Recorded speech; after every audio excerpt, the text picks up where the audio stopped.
All right, guys, injuries for today. Armstead didn't practice, foot ankle.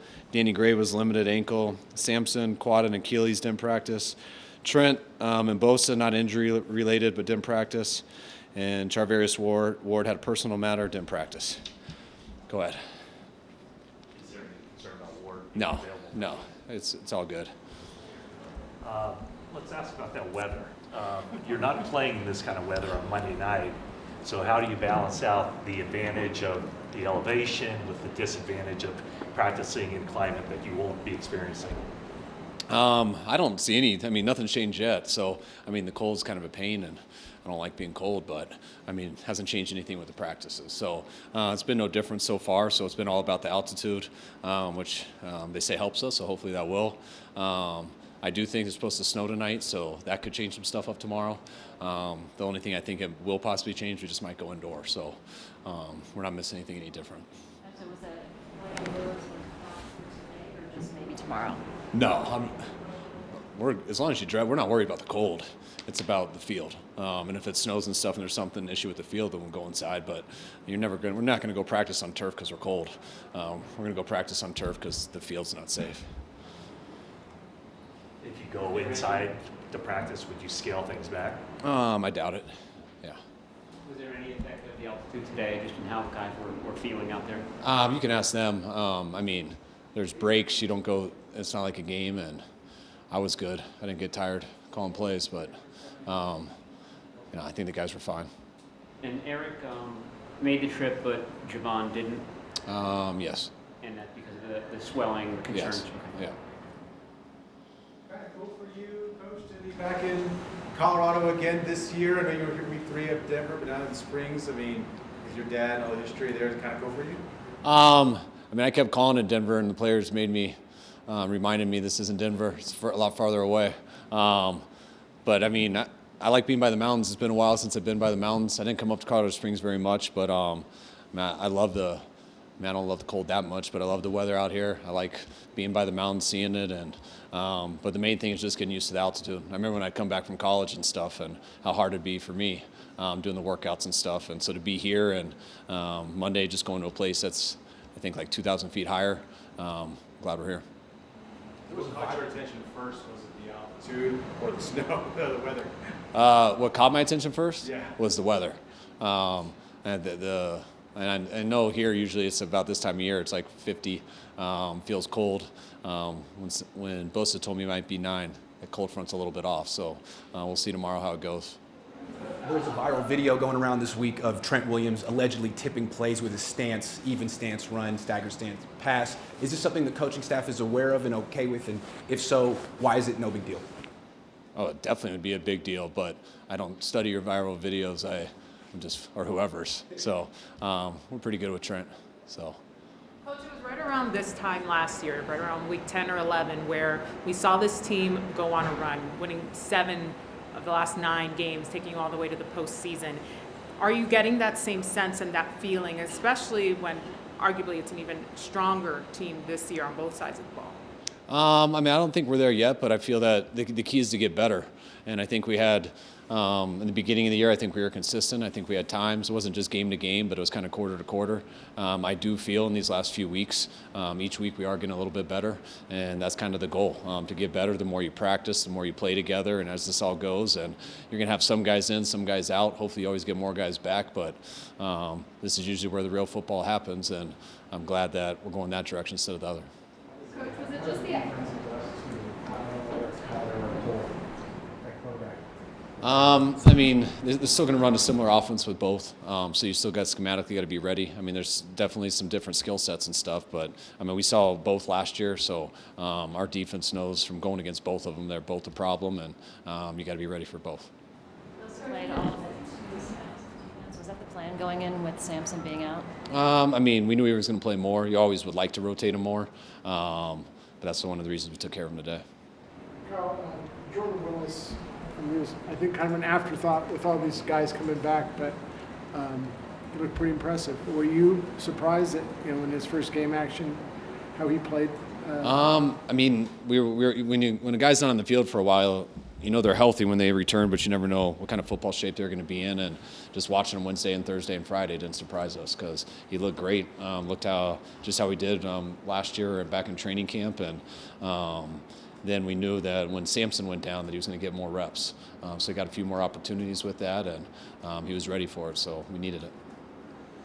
Coach, was it just the elevation, or how did you land on Air Force Academy to be the spot to practice this week? And what's your experience been with the staff and the facility so far?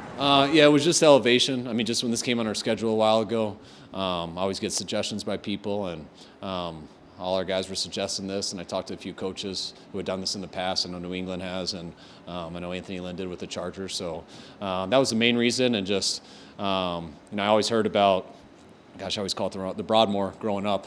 I mean, almost everyone I knew always went there. My family never went there, so it was cool to be the first time going there. It's an unbelievable hotel, and they've really taken care of us. And this was my first time over to here today, but the players have been loving it. Coming in a day early and just having a day off, is that part of the acclimation process? Well, yeah, the whole plan originally was to come Monday. We were going to come Monday and just have more days here. After our long time away at the Greenbrier a few weeks ago, we thought it'd be better to come one day later. We decided that on last Wednesday, just to give them one more day at home since we had 8 days. The science people told me it wouldn't be a factor, and so we decided last week to come a day later, and I'm glad that we did. Kyle, Brunskill, how would you just, kind of a broad question, but how would you describe how he's been able to carve out an NFL career? It's been real impressive. I think he was a tight end to start. I think he got moved to O-line, was on a Landis practice squad, I believe. I think he got let go. I think he was in that AAF league for a little bit. And when that ended, I think we signed him to our practice, or we signed him to just the 90-man roster and OTAs, and just coming from AAF and stuff, and just where he was, it's not like he jumped out right away. But then halfway through camp, he was just so consistent and kind of was exceeding our expectations. And then he ended up making the roster. Then when a few guys went down, we had to change his positions. And everywhere we put him, he's been able to rise to the occasion and play that. And he looks like he can't do it. Just give him a couple days and he finds out a way to do it. So I think he's one of the perfect examples of a guy who's got the ability to do it, but what gets him to that part is how smart he is, how he looks at tape, how he can apply that stuff, and just give him something to study and give him enough time to do it, and the guy usually figures it out. I don't know if it's you or John who said, or maybe both, sometimes it does not look like real pretty with him, but he still manages to get it done. I mean, is that, when it doesn't look pretty, what does that look like?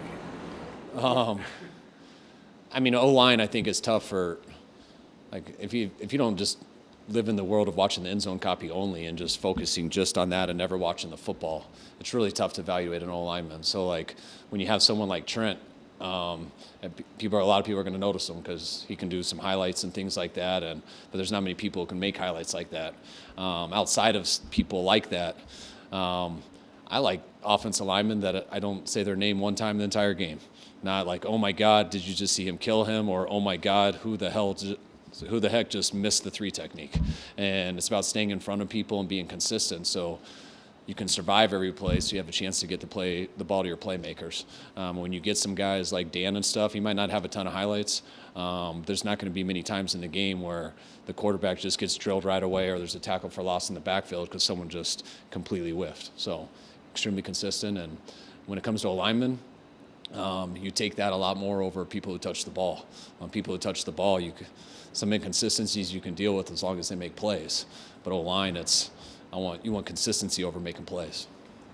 Elijah Mitchell come out okay with that workload after the game, and what do you especially like about him and McCaffrey as a duo? I think both of them can handle the load and do it all. And then I think because of both of them are so good at it and that they both can run any type of run at a high level, they both can do the pass game, that allows them to be a lot fresher because it's not like we have a big, strong opinion on it. Like, no, Christian has to get this, Elijah has to get that. There's definitely things that one you might give an edge to over the other in some things, but it's almost splitting hairs. So when it's like that, it's just a lot more easier to rotate guys, and because Because when guys are so drastically different, or one's a lot more successful at something than others, the running back, it's hard to put them in when they don't know what play you're calling. And when they got that skill set, they can just roll them in, keep them fresh, and I can request a guy if I need it, but it just makes everyone's job a lot easier. Did you guys show interest in Dominican Sue? I know that John looked into all those guys, so I'm sure he would have talked to them. Related to that, is there any more clarity now on, a timetable for Eric Armstead coming back? No, the same. Coach, you've seen Christian's impact on the field. What ways has he maybe helped out this team off the field and just his leadership? I think more just by example. I mean, everyone, Christian's had a lot of success everywhere he's been before he came here. I think everyone's very, very well aware of who he is. And then just, I think, to see his work ethic, to see how detailed he is in every rep he takes, how he is in walkthroughs, how he is in the meeting rooms. He acts like he's a practice squad guy just trying to earn a job. And I think he's always been that way, and that's the coolest way to lead, by example. Seems very serious. More behind the scenes. Christian? Mm-hmm. Yeah, a little bit. He's a pretty serious dude. It's exactly how his dad was. His mom's more the jokester, and I'd say he is a little in between. So he's got a little more personality. He can joke a little bit more, but he is about his profession, and he is completely locked into football all the time. So it's not a bad problem for us. All right, guys. Appreciate it. Thanks, guys.